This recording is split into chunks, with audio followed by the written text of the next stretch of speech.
తరం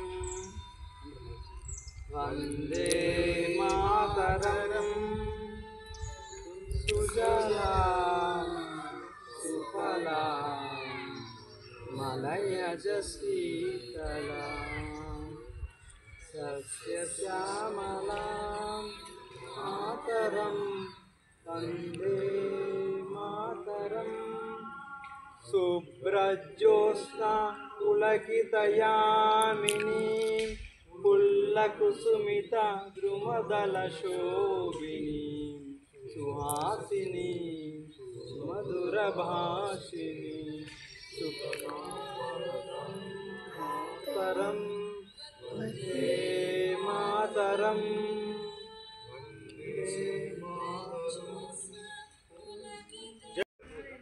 seconds run అయింది చూడు. ఈరోజు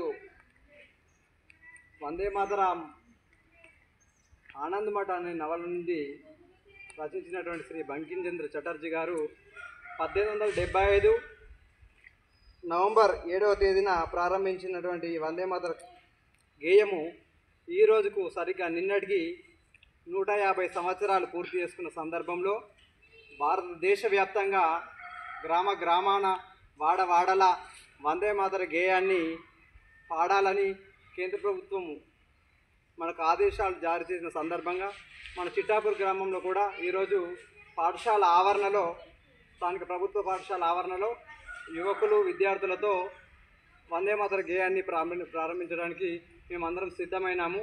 అసలు వందే మాతర గేయం ఎందుకు రచించబడ్డది, వందే మాతర గీతం అంటే ఏంటిది, దాని గురించి ఒక 2 నిమిషాలు మనం తెలుసుకుందాం. వందే మాతరం అంటే మాతృభూమికి వందనం. మాతృభూమి అంటే ఏంటిది? మన భారతదేశం.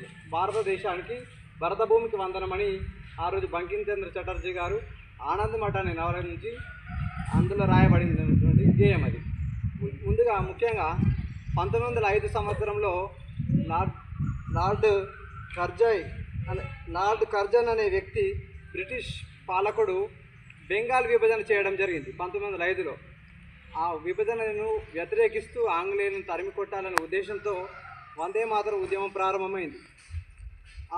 ప్రతి మనిషిని కలుస్తూ వందే మాతరం అంటే వందే మాతరం నమస్కారం అని కాకుండా వందే మాతరం అంటే వందే మాతరం అని చెప్పుకోవడము, ఆ వందే మాతరం యొక్క స్ఫూర్తిని చాటేలా దేశమంతా ఆ వందే మాతరం స్ఫూర్తి రగిలించింది.